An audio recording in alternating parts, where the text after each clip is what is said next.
A national dialogue opened in Cameroon today. It's an attempt to end a conflict in the country's anglophone provinces where people want independence.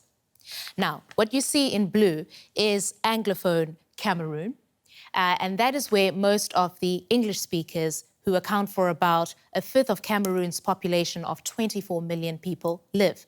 The rest of Cameroon is largely French-speaking. Now, the English-speaking area is actually divided into two regions called Northwest and Southwest Province. The two provinces are permitted some self-governance and language rights, including bilingual schools, but many complain of francophone-favoured discrimination in education, in the justice system, and in the economy. They took up arms and have been fighting to establish a breakaway state they call Ambazonia. That's the Ambazonia flag. Now, the week-long talks were called by President Paul Biya, who's hoping to end the crisis that has killed more than 1,500 people since fighting broke out in 2017 between the army and the Seperatists.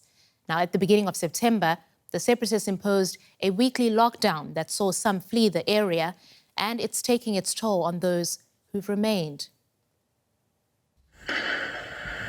Gunshots, arson, and soldiers on the street. Residents of the English-speaking regions in Cameroon have had enough of the violence and the Monday lockdowns. Everyone is affected. Me too. My car was burned. And I was not the only one. All my neighbours, in the very first lockdown, we woke up very early in the morning. We saw all the cars in flames. Traders in Breakaway in Cameroon's southwest region say they are under relentless pressure to choose sides. If they close shop, they risk being punished by the authorities. But if they stay open, they face the wrath of separatists for ignoring the call to strike. That's created uncertainty. I came to buy egg, a tray of egg and some food stuff because of the lockdown tomorrow. You know, when we need to stock in food for today, because tomorrow we may not have where to buy them.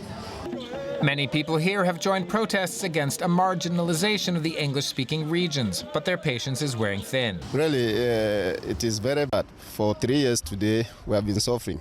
So really, we really need the peace. So we pray that as concerning the dialogue that is coming, we pray that everything should move well so that the peace should reign. And then our country should come as it was before. Tuesday is Unification Day, but until the dialogue starts to take effect, the country is more divided than ever. Let's go to the capital, Yaoundé, now, where our reporter Blaise Ayong is standing by. Good to see you, Blaise. So how did the first day of the national dialogue go? On this first day of the national dialogue, we had many dignitaries, including the U.S. ambassador to Cameroon. But the most talked about issue here is that the separatist leaders did not show up. None of them, I mean, the big guns, those that are controlling the armed groups on the ground, did not show up. And their reason is that their leaders were already arrested and brought to Cameroon from Nigeria. And if the government wants to talk to anyone, it should be those that are in jail. I want us to listen to one of the delegates who is attending the summit, and then we'll pick up from there. So the dialogue should address the form of a state. It's very important that we discuss on the form of a state. That is the central theme. That's supposed to be the central theme of this dialogue, because that's why we went to the street. That's why the crisis started. That's why people took up arms against the state. So we cannot be here and talk on other things without talking about the form of a state. So I expect us to... Blaise, Mr. Nkongo is talking about the forming of a state. What does that mean?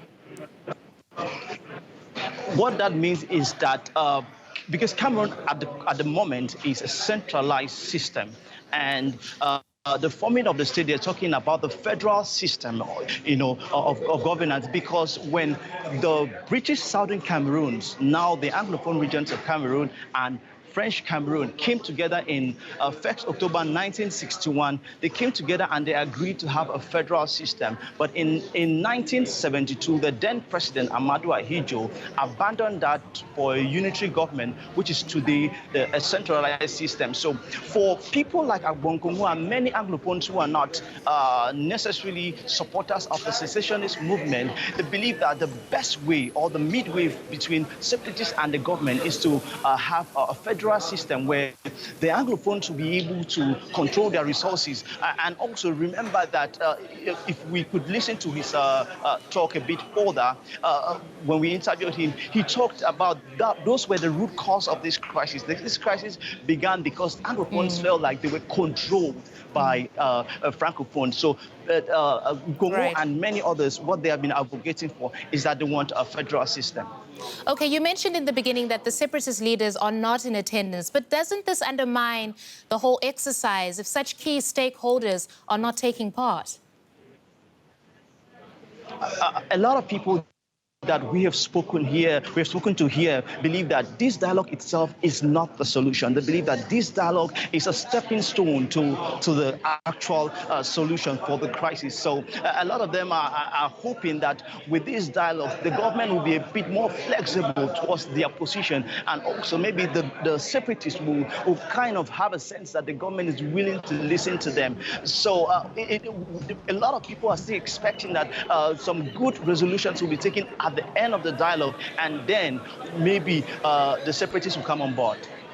All right, that's Blaise Young in Yaoundé for us reporting on that national dialogue. Thank you.